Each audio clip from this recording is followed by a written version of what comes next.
You're listening to the Naked Bible Podcast. To support this podcast, go to nakedbiblepodcast.com and click on the support link in the upper right-hand corner. If you're new to the podcast and Dr. Heiser's approach to the Bible, click on New Start Here at nakedbiblepodcast.com. Welcome to the Naked Bible Podcast, episode 383, Revelation 13. I'm the layman, Trey Strickland, and he's the scholar, Dr. Michael Heiser. Hey, Mike, what's going on? Not a whole lot new this week, Trey. I did not get called any names this week, so I don't really have much to report. I'm sure you did. You just didn't see it somewhere. Somebody called you something. Right. Yeah, isn't that the truth? I'm sure it happened somewhere. Absolutely. And we're still on target. I mean, no pool, no beach. No updates there. Okay. All right. No new pool adventures. Yeah. All right. Or the beach. In. Well, Mike, this week, 666, the number of the beast and all that good stuff. Please tell me you've made it exciting for us that the government's programming us with a vaccine and all that stuff, which political figure... Right. Oh, I could find lots of political figures in Revelation 13. Yeah, make it relevant for today, spice it up some, Yeah, we could do that. We could do that for sure. We could more or less say anything we wanted to and call it Bible teaching, and somebody out there is going to believe it. So that's the tragic state of affairs that we're all in. Yeah, that's true, unfortunately. And as a segue, speaking of the pool and the beach, we have the beast rising out of the sea. You get that? That's my lazy attempt at a segue, Trey.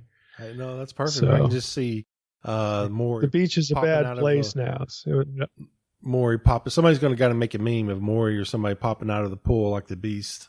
Oh, I know. Out of the sea. Yeah, that'd give him perfect. 7 heads, man. That'd be awesome. 7-headed pug. There you go. Right. Everybody would die from the cuteness. Yeah, he'd be up for that. So, well, let's jump in here to chapter 13. I mean, this is one of those chapters where there are some obvious things. And of course, sprinkled in there is going to be some not so obvious things. And, we're going to stick to our, trajectory, Old Testament backdrop for this sort of stuff. So there, I can sort of telegraph where we're going to go here, but as far as the beasts go, there's 2 of them, in this chapter. There's plenty of Old Testament antecedent material that could factor into that. When it comes to the number, not so much. When we get to that point, I will mention a few sort of, I'll call them trajectories, but they're really just speculative. Even though I think more highly of one than the other. At the end of the day, they're both still speculative as far as an Old Testament connection or context. So as we jump into this, I'm gonna just read through the chapter real quickly. It's not that long, and then we'll start off with the 2 beasts. So reading ESV again, verse 1. And I saw a beast rising out of the sea with 10 horns and 7 heads, with 10 diadems on its horns and blasphemous names on its heads. And the beast that I saw was like a leopard. Its feet were like a bear's. Its mouth was like a lion's mouth. And to it the dragon gave his power and his throne and great authority. One of its heads seemed to have a mortal wound, but its mortal wound was healed. And the whole earth marveled as they followed the beast. And they worshipped the dragon, for he had given his authority to the beast. And they worshipped the beast, saying, Who is like the beast, and who can fight against it? And the beast was given a mouth uttering haughty and blasphemous words, and it was allowed to exercise authority for 42 months. It opened its mouth to utter blasphemies against God, blaspheming his name and his dwelling, that is, those who dwell in heaven. Also it was allowed to make war on the saints and to conquer them, and authority was given it over every tribe and people and language and nation. And all who dwell on earth will worship it, everyone whose name has not been written before the foundation of the world in the book of life of the Lamb, who was slain. If anyone has an ear, let him hear. If anyone is to be taken captive, to captivity he goes. If anyone is to be slain with the sword must he be slain. Here is a call for the endurance and faith of the saints. Verse 11. And I saw another beast rising out of the earth. First one was the sea, this one's the earth. It had two horns like a lamb, and it spoke like a dragon. It exercises all the authority of the first beast in its presence, and makes the earth and its inhabitants worship the first beast, whose mortal wound was healed. It performs great signs, even making fire come down from heaven to earth in front of people. And by the signs that it is allowed to work in the presence of the beast, it deceives those who dwell on the earth, telling them to make an image for the beast that was wounded by the sword and yet lived. And it was allowed to give breath to the image of the beast, so that the image of the beast might even speak, and might cause those who would not worship the image of the beast to be slain. And also it causes all, both small and great, both rich and poor, both free and slave, to be marked on the right hand or the forehead, so that none can buy or sell unless he has the mark, that is, the name of the beast or the number of its name. This calls for wisdom. Let the one who has understanding calculate the number of the beast, for it is the number of a man, and his number is 666. Now, again, since we're focusing on Old Testament stuff, we're not going to, get into too many interpretive things here. But there are, again, some fruitful trajectories as far as how to contextualize the content here. The most obvious, is having to do with the beast. There are really two options here. Again, two interpretive trajectories that are possible with respect to contextualizing the beasts, both of them, with the Old Testament. Now, one of these is going to be pretty obvious. The other one is probably not going to be obvious. And so I'm going to go through both of these. I don't really feel compelled to only go with one, the more obvious one. I think that there's actually both in play, because the more obvious of the two is, of course, what's going on in Daniel 7, with the sort of nondescript, final beast and whatnot, so on and so forth. But there are disconnections from that. For instance, in Revelation 13, as we read, there's not just one beast, there's two, and one is from the sea and the other one's from the land. And there is, again, some Old Testament precedent for two beasts, sea and land, that would have importance here, or relevance is probably a better word, especially if we look at what's going on in Revelation 13 as sort of Babel chaos, not reborn, because we've always got Babel chaos. Okay, again, chaos, when I use that term, I mean everything that is not Eden, anti-Eden, specifically tied to the corruption of Eden, which you have supernatural rebellions lurking behind that, you have human rebellions lurking behind that, and they are basically symbiotically related. My fullest expression of that to date is in the Demons book, where I try to flesh all that out in detail. There's a little bit of an unseen realm. But the Demons book sort of takes up that cause, as it were, to go after the three rebellions explanation for why the world is a chaotic mess. So when I say, chaos, I'm referring to the loss of Eden, everything that is not Eden, which means it's things associated with death, disorder, the decreation of the order that God instituted in Genesis 1. These sorts of themes: death, decay, loss, estrangement from God, fragmentation of humanity, all of this stuff is chaos. And Babel is a sort of a center point. Most obviously, the third rebellion, what happens at Babel with the fragmentation of humanity and the sons of God being assigned to the nations. But the other ones also have certain threads that connect them as well to the Babel theme, because geographically, if we take the geographical descriptions, like Genesis 6, it's Noah, the flood, we're in the Mesopotamian part of the world. And the imagery of the flood, again, is often a theological response or polemic to material from Mesopotamia. So there's that. And if you go even back to the first one, there's a good bit of material in Genesis 3, this first rebellion, that also connects in some way to Babylonian material. I mean, there's, it's not that it's isolated to Babylon. You've got Canaan material as well, Canaanite. But if you loop in the Ezekiel 28 repurposing of this supernatural rebellion and the divine council, well, Ezekiel obviously writing from Babylon, there you go. So there's a number of things going on here that just connects all of it, the whole chaotic mess. to Babylon, both in terms of the history of the biblical story as it's told, again, the geographical orientation, the textual material that's used to tell the story, and then ultimately Babylon becomes the foil, for all that is terrible, all that, this ultimate reversal, like in the exile. Before that, you get Egypt playing the big bad role, and then you get Assyria, and then you get Babylon. But it's interesting how all three are described in chaos terms, and a number of which are Babylonish, even if it's not Babylon itself, even if it's Egypt or Assyria or something like that. So there are a lot of interconnections here. Again, it would take a whole book, to ferret out all of them and just go through all the material. But I think that's a necessary backdrop, because if we look at Revelation 13 sort of generally as the war against chaos, or chaos's war against the people of God and the plans of God, that opens the door a bit to the less expected backdrop to the two beasts. The first one is Daniel in Babylon, Daniel 7. That's going to be easy when we go through it to see that.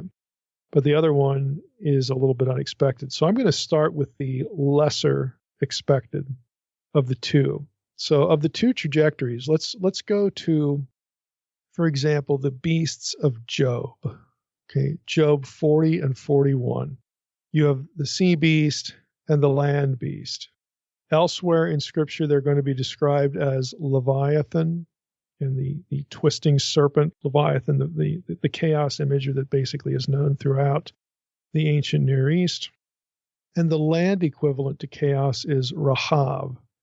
Okay, the land counterpart to Leviathan is Rahab. You actually get Rahab, mentioned in the same chaos context as Leviathan normally is in Psalm 89, for instance. So there's a land and a sea chaos monster, two of them in the Old Testament. And what again, this isn't unique to me. I'm going to quote from Beale and McDonough here in a moment, but you've got scholars, again, who have obviously noticed this, and they're well acquainted with the land and the sea chaos beast from the Old Testament. And so this seems like a natural trajectory to follow. So Beale and McDonough write, this is again from the commentary of the Old Testament in the New Testament, edited by Carson and Beale. They say the depiction of the two beasts in chapter 13 is based in part, and again, that's appropriately worded, in part on Job 40 and 41, which is the only place in the Old Testament that portrays two satanic beasts that oppose God. The only time where they're together. Elsewhere, they're separate, Leviathan, Rahab, so on and so forth. The sea monster of the Job passage also has a companion classified as a land beast. The term is Therion, in Septuagint anyway. That's Job 40, 15 through 24. Now, both beasts are described with demonic attributes and are said to have been, quote, made to be mocked by the angels. Now, if you're quickly looking back and what's the verse there? Okay, it's Job 40, 19 and 20, and Job 41, 24 and 25, more importantly. You're not going to find it because this is the Septuagint. So I'm going to just open the Septuagint here real quickly and read some of this stuff, because again, since we don't really read the Septuagint, this is a little bit surprising. So wait till you hear this. So let's just go to Job 40 in the Septuagint. So Job 40, 19 and 20. This is describing, again, Leviathan. So I'll go up to verse 18. If a flood should happen, it is not taken notice of it. Trust that the Jordan shall rush up to its mouth. Shall one take it in its eye? Again, describing, basically creatures of the deep and, their effect on the land in this flood language, so on and so forth. Being caught in a snare, shall one pierce its nose? Now that's language that's going to be familiar from your English Bibles about Leviathan. Verse 20, and you will lead the serpent in by a fish hook and put a halter, or it's a question, and will you lead the serpent in by a fish hook and put a halter around its nose? Obviously, no. Job, you can't control, Leviathan. It's Leviathan. You're no match for it. If you keep reading in Job 41, again, in the Septuagint, here are the last two verses. There is nothing upon the earth like it, being made to be mocked at by my angels. It sees everything that is high, and it itself is king of all that is in the waters. So it's real interesting. Again, in the Septuagint, you've got the big symbol for chaos, the Leviathan, the sea beast, is going to be mocked by the angels. Now, I'm going to go back to Beale and McDonough. They keep going with this trajectory. The two beasts of Job 40 and 41 are echoed throughout Revelation 13, again, especially in the Septuagint, because Revelation is Greek, Septuagint is Greek in these two chapters.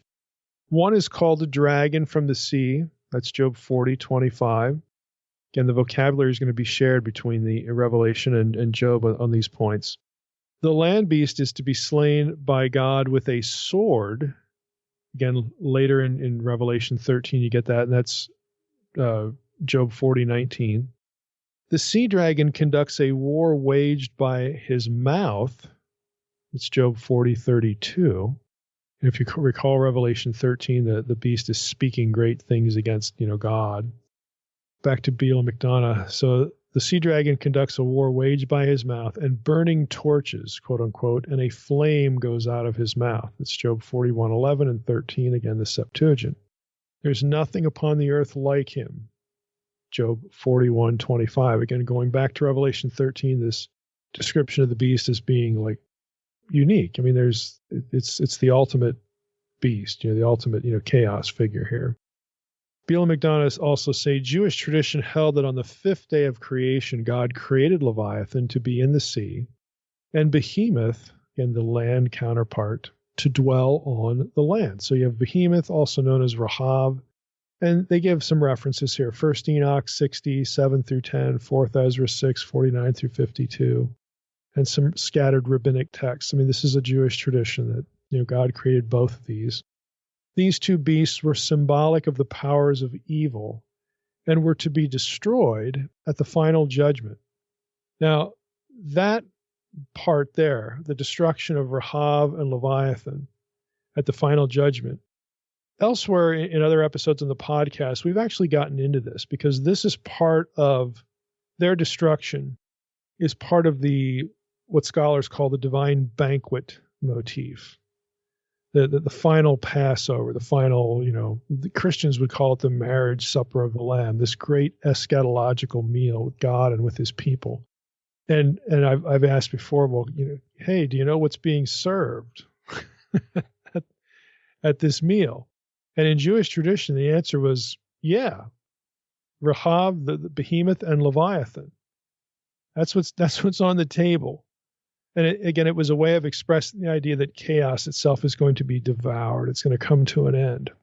Now, I'm going to read a little bit from Brant Pitre's book, Jesus and the Last Supper, about this Jewish theme, this theology.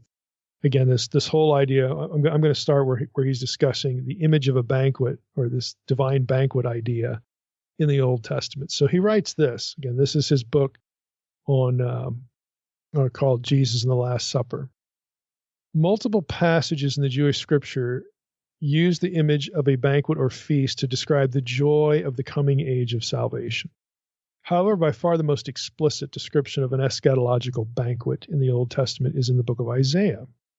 In the midst of a series of descriptions of the coming day of the Lord, in Isaiah 24 through 27, the prophet speaks of a future banquet for Israel and the nations. Then he starts to list out certain features of this banquet. So he writes, first, the coming feast is no ordinary banquet. It is an eschatological event. This eschatological dimension is evident from the fact that the banquet culminates in the overthrow of suffering and death. God will, quote, swallow up death forever, unquote, and wipe away tears from all faces. Indeed, just a few verses after describing the banquet, Isaiah goes on to speak about the resurrection of the bodies of the dead, Isaiah 26:19. As Klausner suggests, the overall context of the banquet is Isaiah's vision of the cessation of death and the resurrection of the dead in the age to come. Second, the banquet is a feast of redemption. It will be tied to the forgiveness of sins. At the time of the banquet, God will take away, quote, the reproach of his people, unquote, and give them salvation. It's Isaiah 25, 8 through 9. Basically, once, let me just interrupt here. The Messiah, again, the coming of Jesus in the New Testament the first time around was a signal that the exile is now ending. But the exile, this is an already but not yet thing. The exile isn't completely over until everything comes full circle. And not only God's people, Israel, but also those from the nations who follow the Lord are brought back into the family. They're no longer in exile. They're home. And this is, again, a day of the Lord, final eschatological event. Back to Petre. Third, the coming feast will be a cultic or sacrificial banquet. This is the meaning of the strange imagery of some of the language, fat things and wine on the lees. This is technical terminology for sacrificial offerings of the temple cult, as when Deuteronomy speaks of, quote, the fat of their sacrifices, and, quote, the wine of their drink offering, unquote. Deuteronomy 32, 37, and 38, Leviticus 3:3, Leviticus 4, 8, and 9.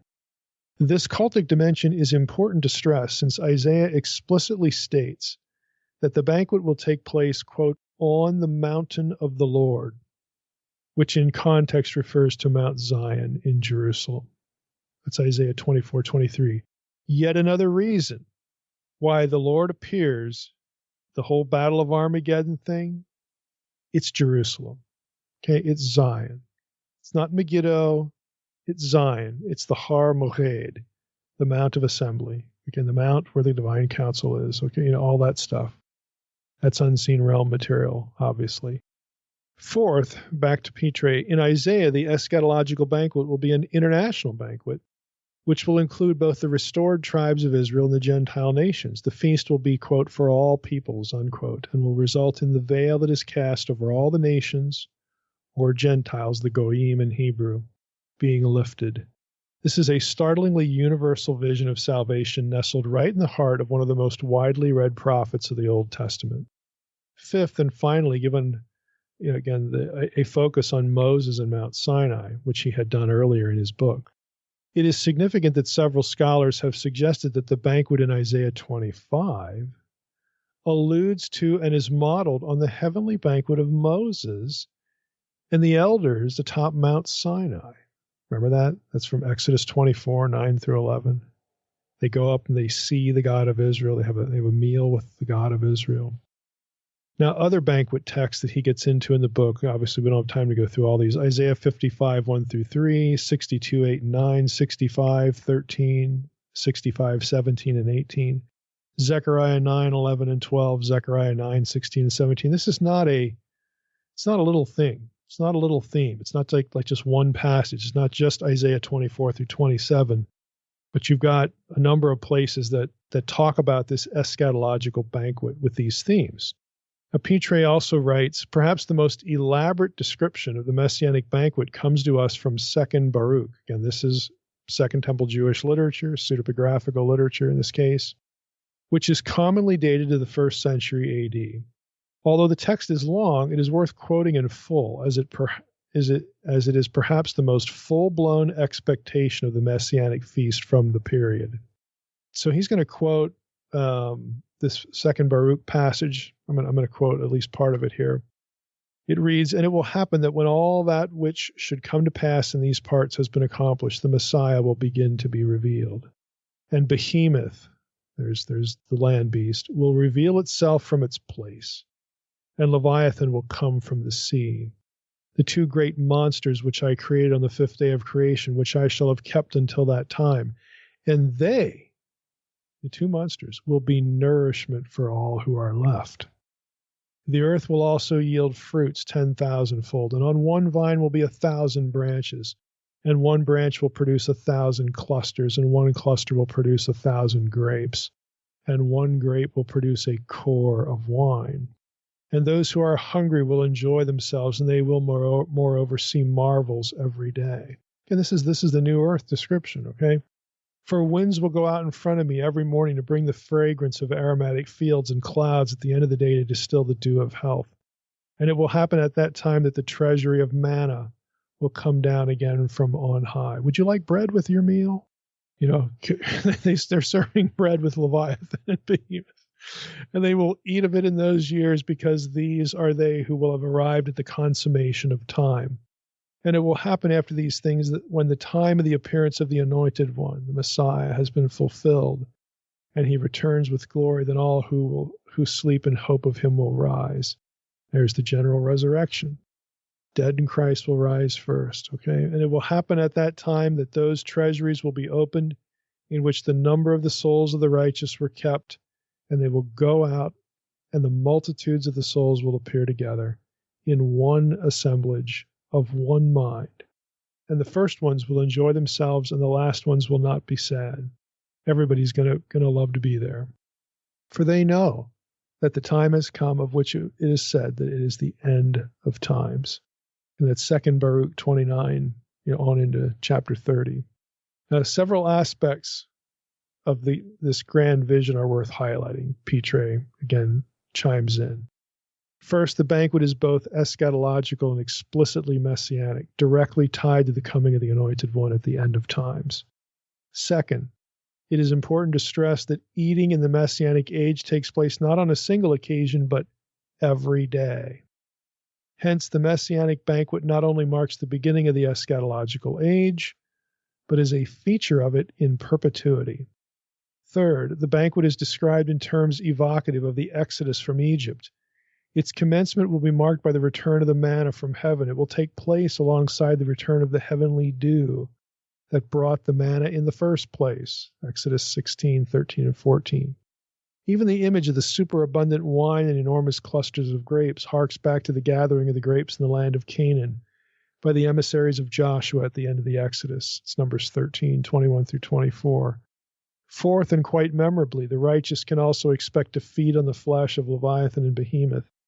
It is not clear whether this image is hyperbolic and figurative or is intended as a literal description of the viands of the banquet. Either way, it seems to represent the triumph of the righteous over the destructive powers of this world. And lastly, but by no means least significantly, the inauguration of the Messianic banquet directly precedes the return of the Messiah to heaven and the resurrection of the righteous dead. So the Messiah comes, and he goes, back to heaven. This is a Jewish portrait here. For a Christian in the book of Revelation, you would say the Messiah returns and heaven returns to earth. And so we transition from the return of the Messiah on into, again, the new earth, new heavens and new earth. It's right there. So back to Petre. The banquet begins to be celebrated on earth during the days of the Messiah. It finds its ultimate fulfillment in the return of the pre-existent Messiah. There is an already but not yet even in Judaism. Apparently along with the resurrected righteous to heaven again. So this is common in Christian theology as well, that heaven, where we're going to be forever, is not the new earth. I actually believe it is the new earth.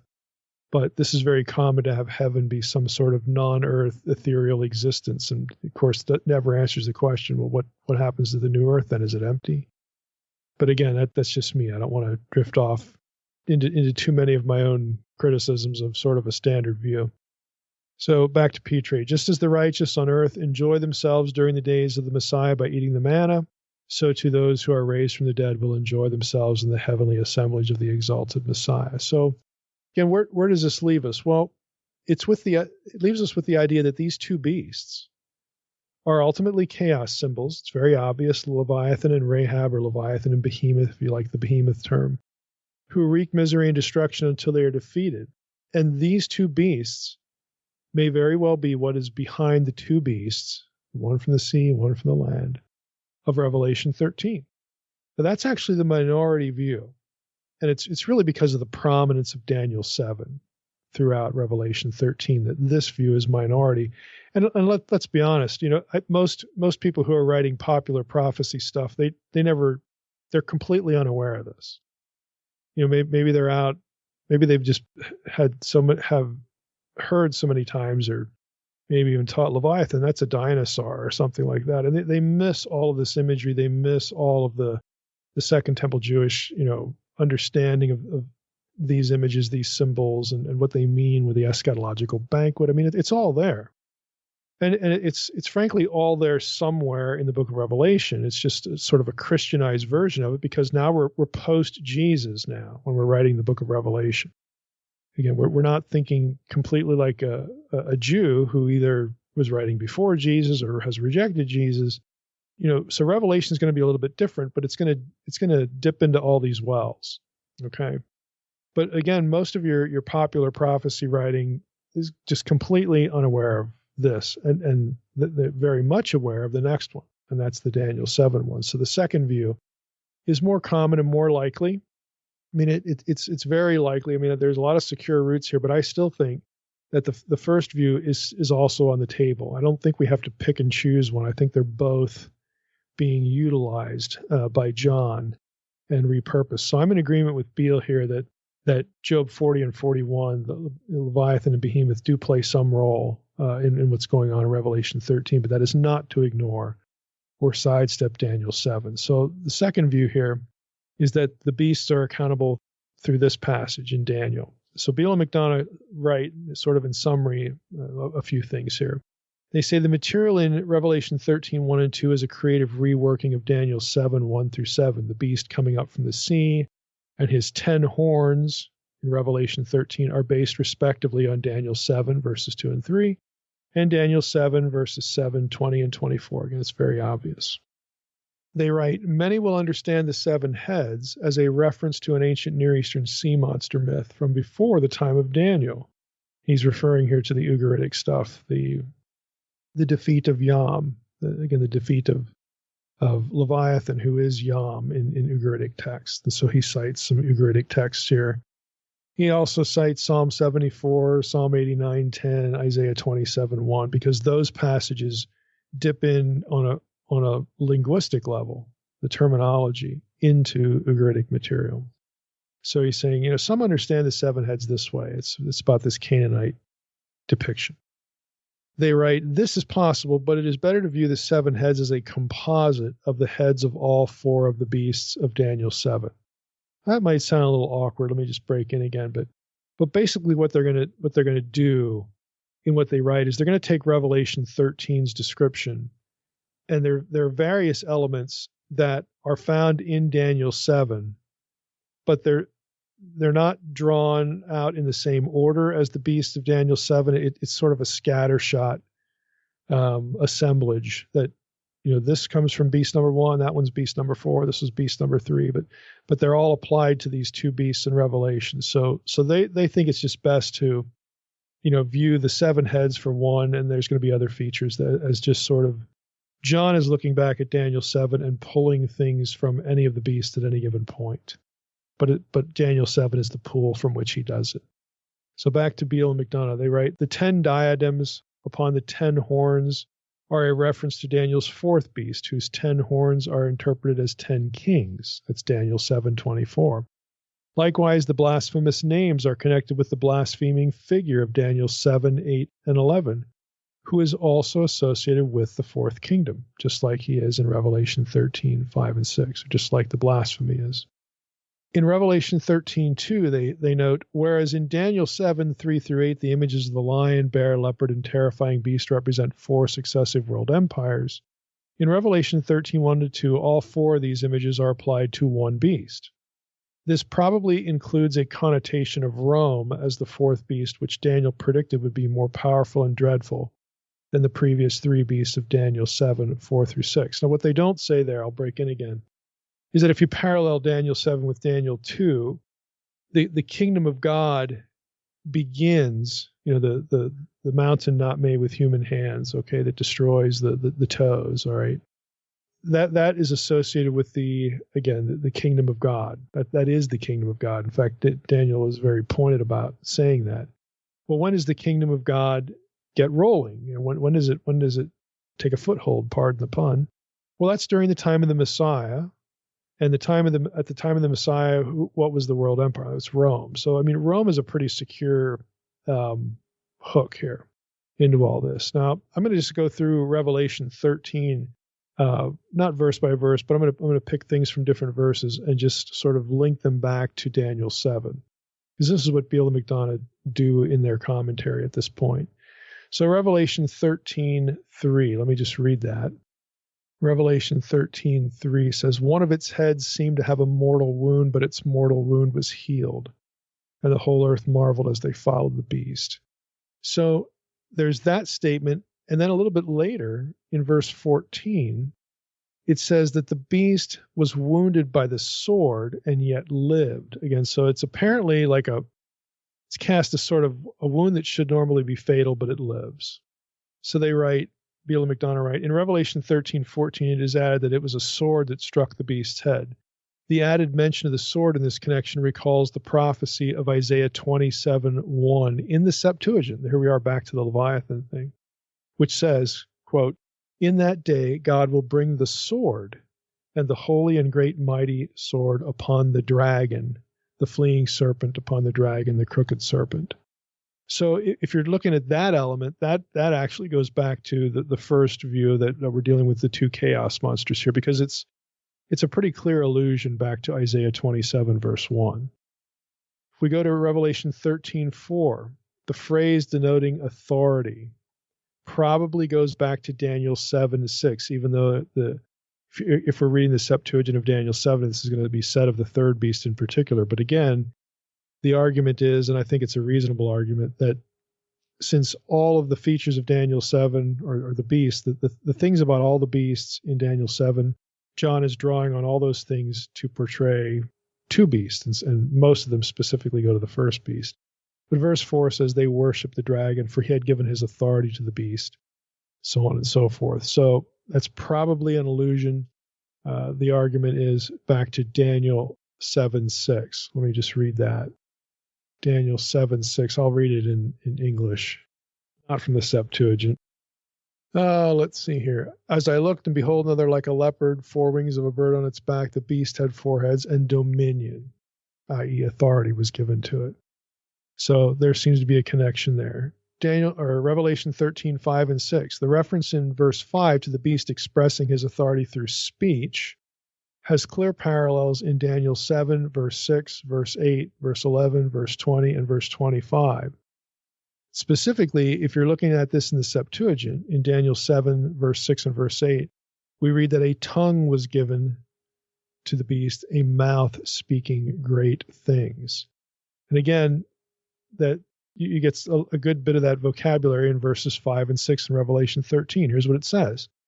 The beast was given a mouth, uttering haughty and blasphemous words, and it was allowed to exercise authority for 42 months. It opened its mouth to utter blasphemies against God, blaspheming his name and his dwelling. So the beast was given, a mouth, or he's given, again, this ability to speak. Okay, the given terminology is a little odd, but it actually comes from Daniel 7. That's the language there. Verse 7. In Revelation 13:7, the first part of it, the focus shifts back again to the prophecy of Daniel 7. So in verse 7, we have here, the beast was allowed to make war on the saints and to conquer them. And again, authority was given to it over every tribe, people, language, and nation. So if we go to Daniel 7 in the Septuagint, and I think it's around, verse 8. Let's just read Daniel 7:8. And indeed, many counsels were being given among its horns, and behold, a different horn sprang up in the middle of them, a small one among its horns. And 3 of the previous horns dried up on account of it, and behold, eyes just like human eyes were in this horn, and a mouth speaking great boastful things. And it began to make war against the holy ones. And it's very clearly the source for Revelation 13 in verse 7. Go on to verse 10. Beale and McDonough write this. Let me just read verse 10 here. If anyone is to be taken captive, or to captivity he goes. If anyone is to be slain with the sword must he be slain. This is a call for the endurance of the faith of the saints. So they write, again, this phrase, if anyone is destined for captivity, to captivity he must go, and so on, is a paraphrase combining Jeremiah 15:2, Jeremiah 43:11. Where Jeremiah prophesies to Israel that God has destined them to go into captivity and suffer from the sword. This is a penalty for their unbelief and sin. In the present context here in Revelation 13, it appears to apply to genuine believers, though, who suffer persecution for their witness. Again, that I can see where you could go with that direction. In the Septuagint, again, what they're doing throughout their whole treatment of this is they're comparing the Greek of Revelation to, they're looking up these terms, this vocabulary in the Septuagint. And you find out that the vocabulary here from verse 10 is a mixture from these two verses in Jeremiah. So you have the people of God, okay, not going into exile because of sin, that was the Jeremiah context, but the people of God suffering because of the beasts, okay, because they're under persecution. It's just that John draws this language. So many have noticed that these beasts, just generally, this is just, I'm interjecting again. You probably noticed at this point that the beasts sort of imitate Christ in certain ways. You have this lethal wound that gets healed, for instance. You've got this authority, given, it's illegitimate authority, but yet again, some of this language you could find in Daniel 7 for the Son of Man and being given the kingdom and everlasting dominion and all this. But, it seems like there's this counterfeit thing going on, which would make sense because what we're headed to now is the mark of the beast, and the mark is a number and a name. You bear the name of the beast. I think this is a good place to bring this up because really bearing the name is behind the name of the beast idea, not the number itself, but the concept of bearing the name, which is very Old Testament. Okay, we had Carmen Imes on. This is what her whole book is about, bearing the name at Sinai, this thing about how in ancient Israel, there was this concept, it's really imaging, but in the book of Exodus and throughout the Torah, the idea of imaging God, being God's proxy, as it were, gets recycled and re-expressed in terms of bearing the name of Yahweh every day in life and among the nations. You represent him. You are his proxies. You are his kingdom of priests, a holy nation. You corporately, the whole country, the whole nation was supposed to represent him. They were supposed to be his image, and they bore his name. We're going to get into some Torah passages here that talk about this. But if that's the case, again, then what you have here is the beasts, and again, ultimately with this number and so on and so forth, this is a counterfeit idea. Now, for Christians who read the book of Revelation, they can see the antichrist, the false Christ idea, the opposer Christ, or poser Christ, I guess you could say. I tend to think of antichrist not as being a sort of fake, but as being a sort of a mirror counterpart enemy, that sort of thing. So that's very common for believers, who are, studying scripture and getting into prophecy to see that. But what they don't see is how the name of the beast, bearing the name, is also a counterfeit. And on the other side of it is bearing the name of Christ. And both of these are they're really metaphors, okay, for who you align yourself with, who you represent. Just whose proxy are you? Are you the proxy of the God of Israel and Jesus, or are you the proxy of the beast? Okay, this is what bearing the name refers to. So we often don't see that because maybe we're just too fixated on what the number means, or Antichrist, the false Christ. Okay, I get that, but there's an anti-name bearing thing going on here too.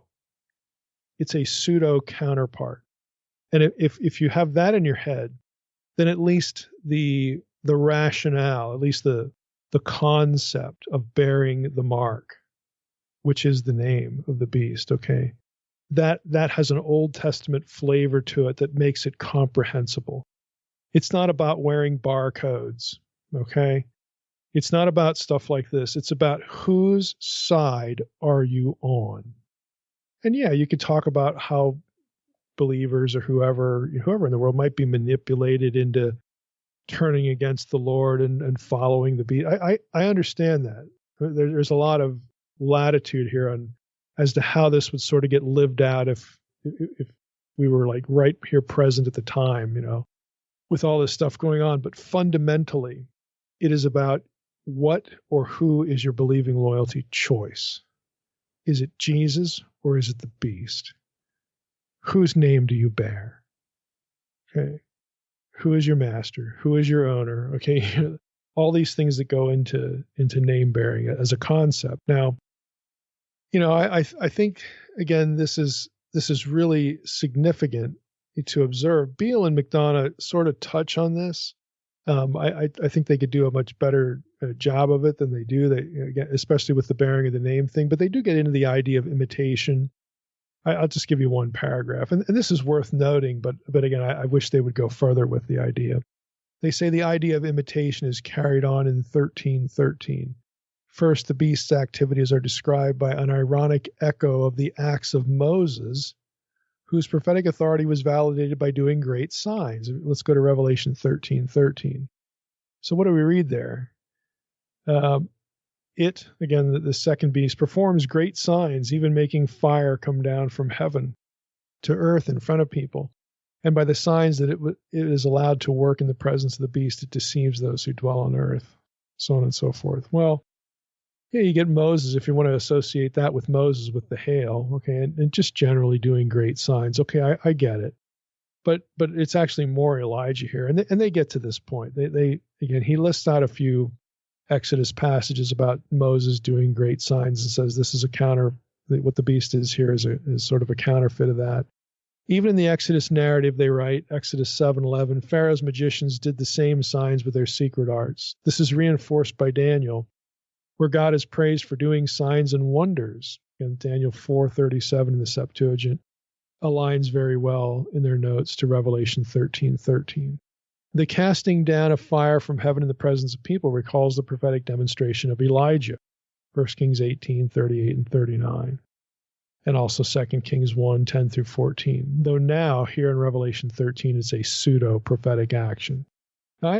Again, all of that is sure, but I wish they would do a little bit more with it. So better than pseudo-prophetic, I wish they would get into something like this. If Jesus is a superior Moses and a superior Elijah, and he is, and those ideas are present in the Gospels. Jesus is the new Moses. He is superior to Elijah, who is the forerunner.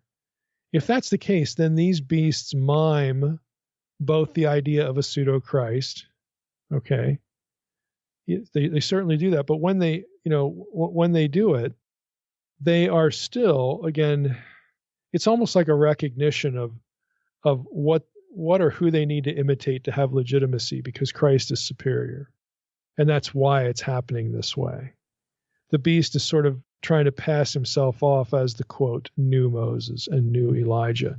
And it's a direct counterpart to the new Moses and superior to Elijah portrayal of Jesus in the Gospels. I just wish they would have spent more time on that. But anyway, let's get into the 666 a little bit. So we have it described in verses 17 and 18 as the number of a man.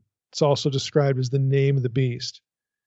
And so the imitation trajectory again makes sense, that except in this case, we're miming the followers of either Yahweh or Jesus or the beast. Again, who is your proxy? Or you're a proxy for whom, I should say.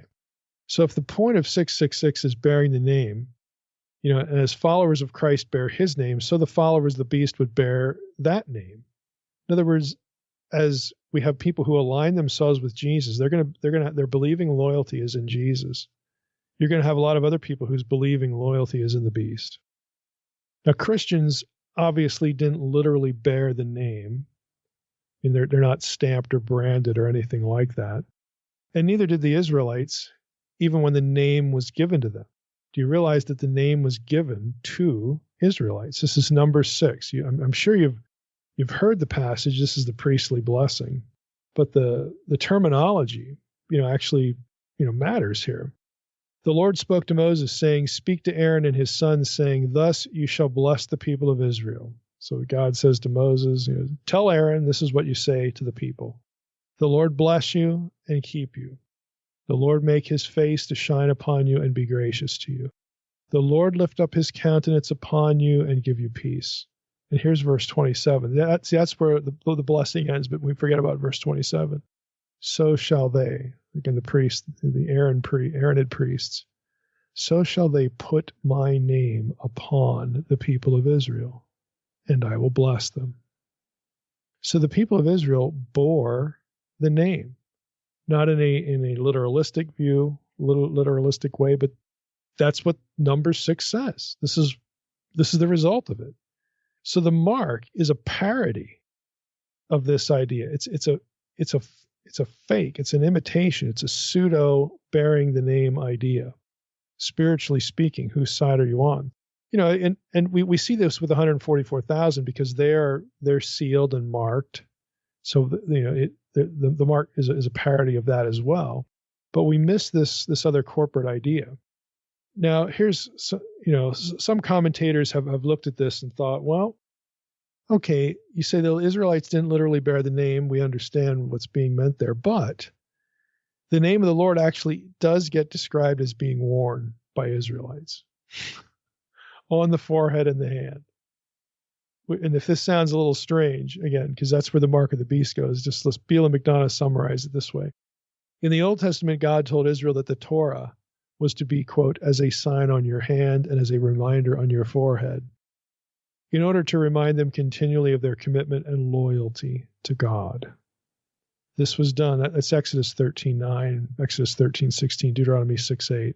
This was done with phylacteries, leather pouches containing portions of Scripture worn on the forehead and arm. The New Testament equivalent is the invisible seal or name of God, Revelation 7:2 and 3. That's the 144,000. The forehead represents their ideological commitment, and the hand, the practical outworking of that commitment. Now, it's interesting that if the Greek word for hand, care, which is used here in Revelation 13, it can mean arm, even though that's rare. So I just want to throw that out. But again, I what do we think of the parallel? It's interesting. I actually think the Aaronic blessing captures the idea better, but it is nevertheless an interesting sort of point-for-point kind of analogy that could be made.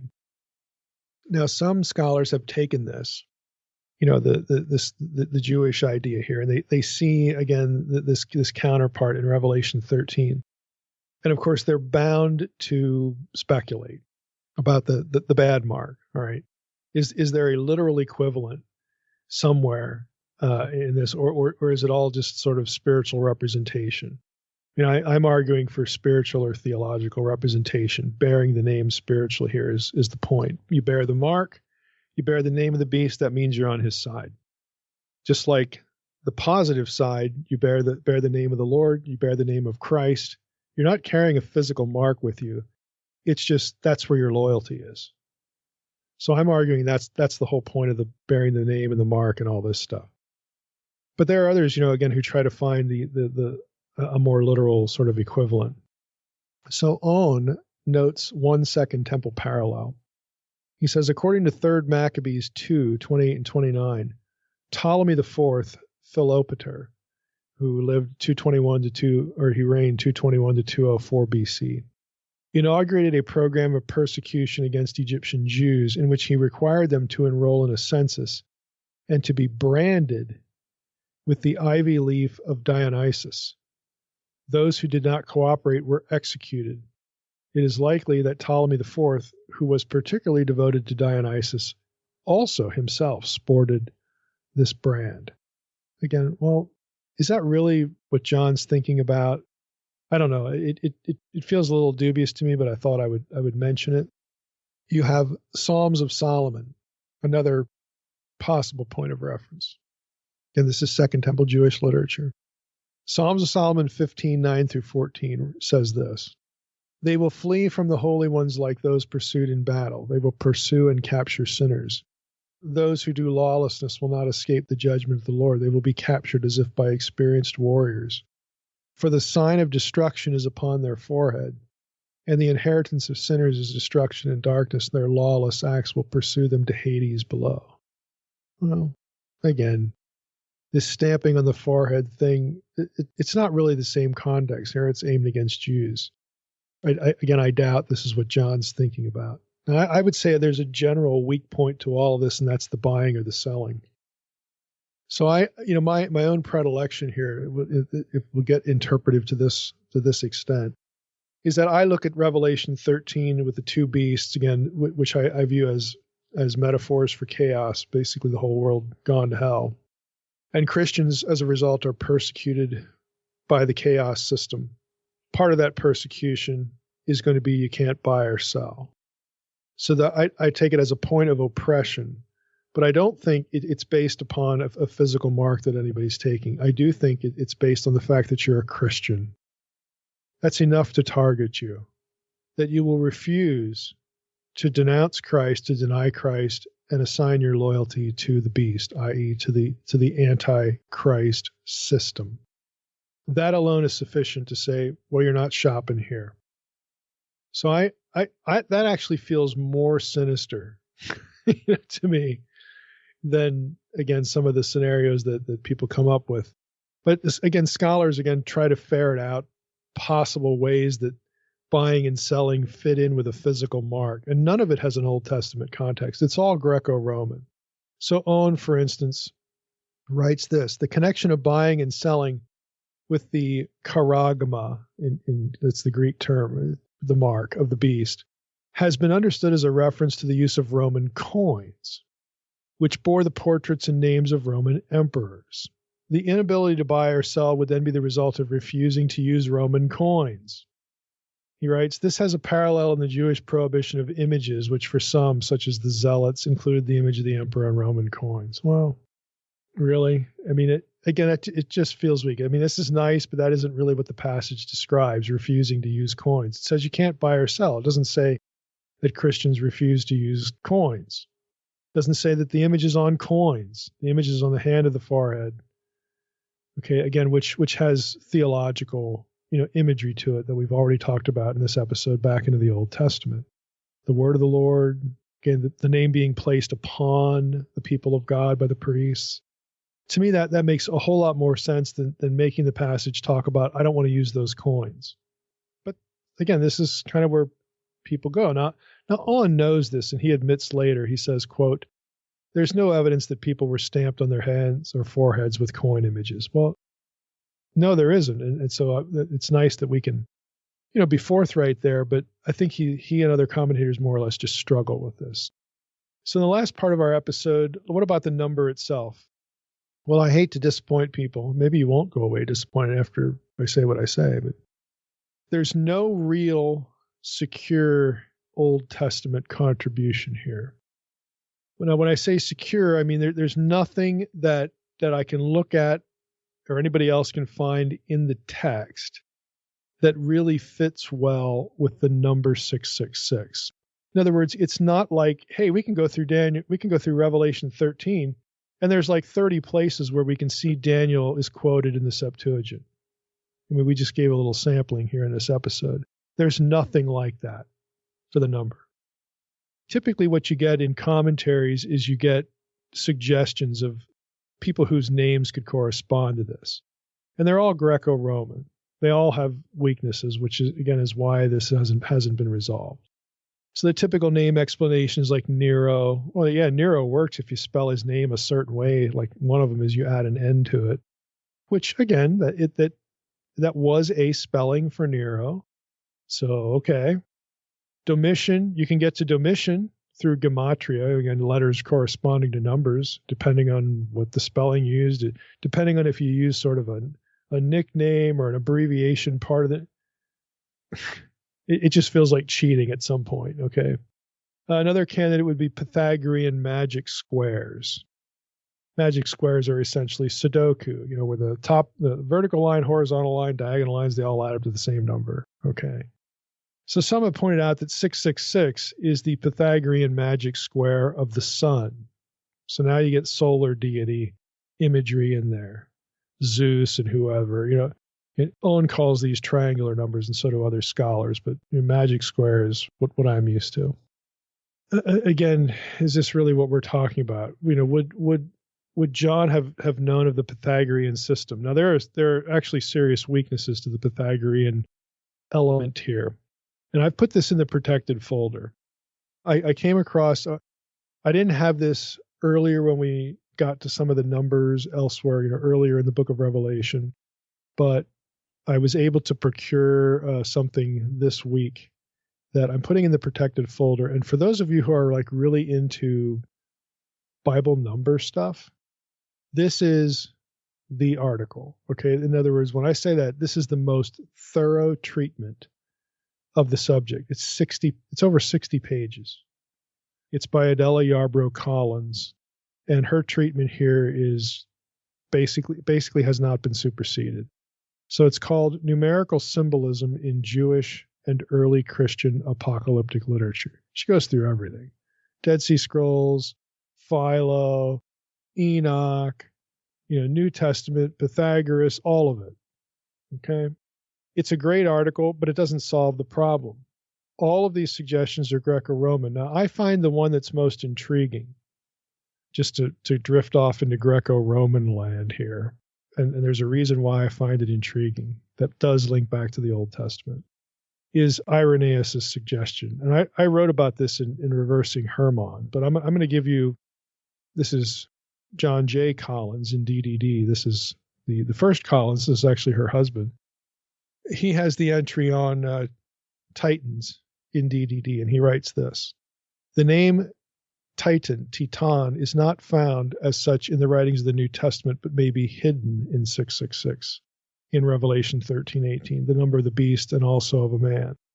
One of the solutions of this riddle that have been listed by Irenaeus actually lists a few of these, but this is the one that is most interesting. So Collins says one of the solutions happens to be Teiton. There's a specific spelling.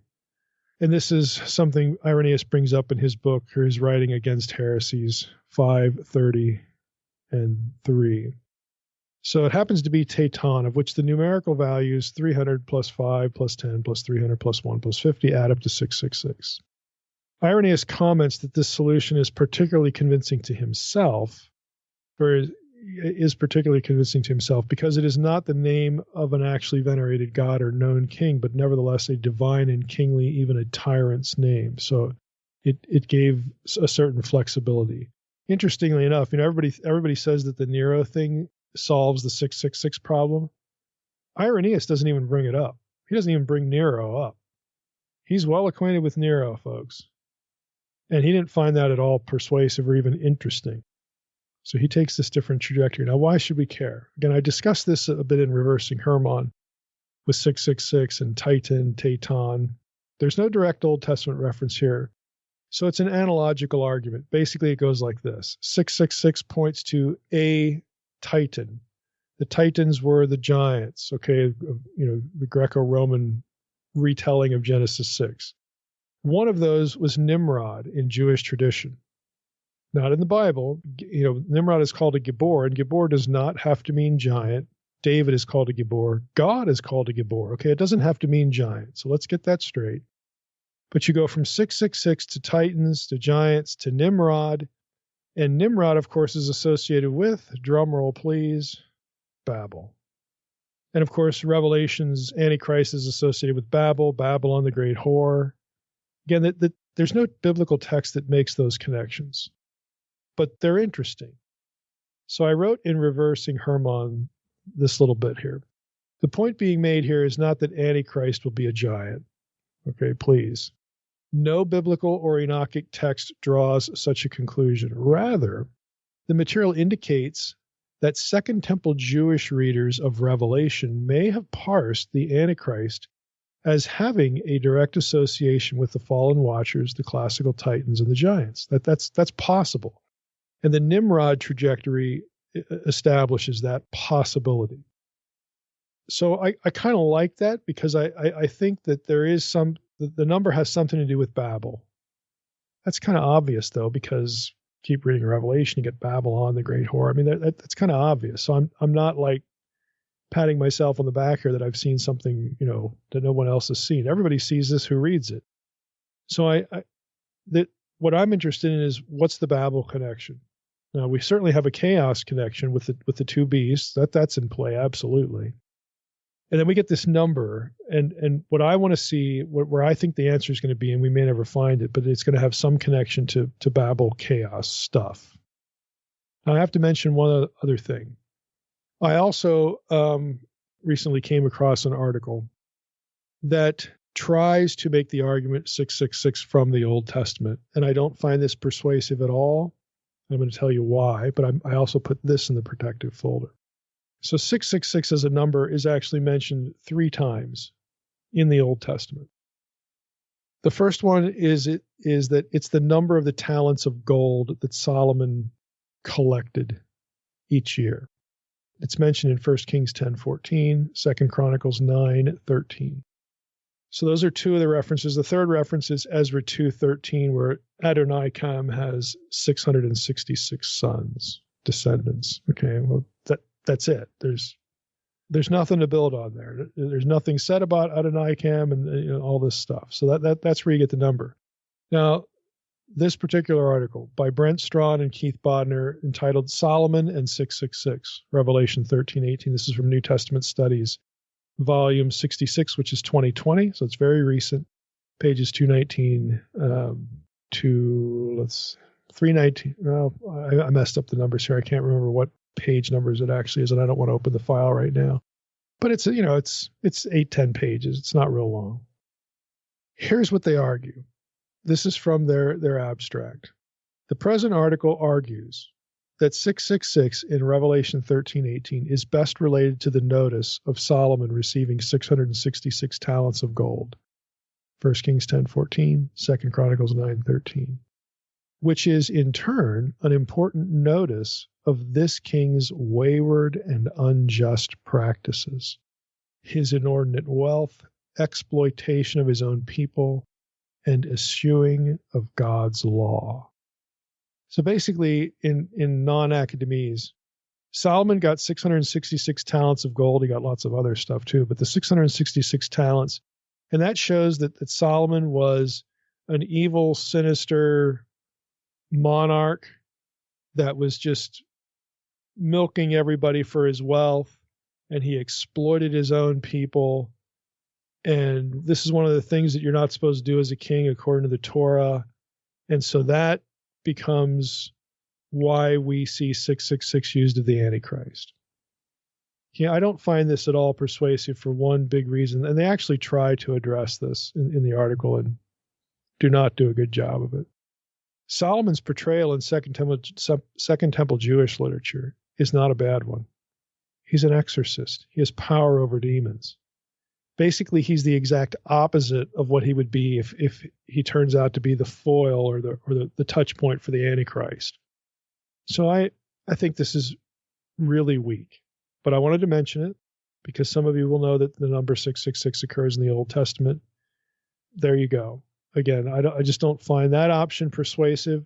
I don't find any of the Greco-Roman options persuasive. I'll admit that I'm influenced by Irenaeus here. If he yawned at the suggestion of Nero, well, to me that says something. And again, all of these systems that try to align with certain names, they kind of cheat a little bit, to make it work. None of these things has won the day. The closest you get to a consensus is the Nero thing, but people are very quick to point out that you have to fiddle a little bit. The one advantage it has is it also accounts for the textual variance, 616. Some passages or some manuscripts of Revelation 13:18 do not say 666; they say 616. And if you spell Nero an altogether different way, you can get 616. So it can account for both of them. But to me, that just sort of demonstrates somewhat the artificiality of it. And again, if Irenaeus just thought, why would we even think that? To me, that suggests something there. That to me, that's actually a strong argument that we don't need to take Nero too seriously, because Irenaeus is very close, a lot closer than we are to the period. He's, one of the early fathers. He knows all about Nero because Nero put Paul and Peter to death. I mean, you would think if this idea of Nero being the beast, this Nero, this legend of Nero being revived and all this stuff, you'd think as sort of how that circulated, and it did circulate in the ancient world. People were freaked out by Nero that he would come back from the dead and all this, not even for biblical reasons, just generally. There's that. It's current. People are thinking about it. They're talking about it. They fear it. You've got this number thing going on, and Irenaeus doesn't even bat an eye, not even on the radar. Gives it no consideration at all. Again, to me, that is a good argument against it. So again, none of these things are going to solve the problem. Just to summarize here as we close, what I prefer again is, I'll prefer something that has a connection to Babel. And right now, all you have is an analogous reasoning chain, that goes back to, Tatan, the Titans, and Hermon, and Nimrod, and all this kind of stuff. You have to dip into Second Temple Jewish thinking about Nimrod, and equate him with Babel, and it's possible. All these things are possible. All the elements of this logic chain are possible. The problem is that the logic chain is never spelled out in Scripture. Not even part of the logic chain is spelled out in Scripture. All of the links in the chain are isolated from each other, scripturally speaking, except for Nimrod and Babel. That's about the only one you've got. There's a direct connection there. So where does that leave us? Well, it leaves us in the quandary that we started with. Nobody knows really what this specifically is talking about, and there really isn't a clear Old Testament precedent. Maybe what I've just suggested is the right way to think about it. I don't know, neither does anybody else, because we're dealing with really the absence of data when it comes to text, at least to this point, as far as I've been able to find. And I've looked at a lot of stuff, so I'm not holding my breath. But that's kind of where we are with the whole issue. So the real meat here is with the beasts. I think it helps. I think it helps solidify a chaos orientation to the whole chapter. And again, with that, we'll bring this one to a close. That's really the Old Testament contribution to Revelation 13. Mike. No. I'm going to need a current name that you think. You're going to disappoint. You could have just said, you could have saved us an hour and just said, I don't know. I'm just you could have just said up front, I don't know. There's plenty of things we do know in here. We want a name, Mike. We need to spill the tea, as they say now. You ever heard that, spill the tea? It's what all the... I have heard that too many times, actually. Yeah. We need to, we need a current name. You know how many times I've heard people say names, even at my church? I don't want to say anything bad or speak anything, but Henry Kissinger's still alive. He was the Antichrist when I was growing up, so he's still alive. Yeah. We'll go with him. Yeah, or Hitler. He's coming back. Yeah, there you go. Yeah, there you go. You go really far down the rabbit hole with chapter 13 there. Oh, sure. All right, Mike. Well, next week, chapter 14, get into the 144,000 again. Yeah. Well, and we won't spend a whole lot of time on that part of the chapter because, we did so much with it earlier on. But yeah, I mean, we're going to hit them again. They're unavoidable because, hey, there they are. But there's plenty of other stuff in chapter 13 and, of course, on into 15. And I don't know. I'll have to take a look at it, but we might be able to do 14 and 15 together because the plagues are there. We've had a lot of that language already, too. So we'll see. But we're making good progress. All right, at least we can say that much. All right. Sounds good, Michael. I'm disappointed no computer chips and no modern names have been named in this episode, but that's okay. No, but the emails will keep coming. You can email Mike, not me. But all right, Mike. Well, with that, we look forward to chapter 14 next week, and I want to thank everybody for listening to the Naked Bible Podcast. God bless. Thanks for listening to the Naked Bible Podcast. To support this podcast, visit www.nakedbibleblog.com. To learn more about Dr. Heiser's other websites and blogs, go to www.drmsh.com.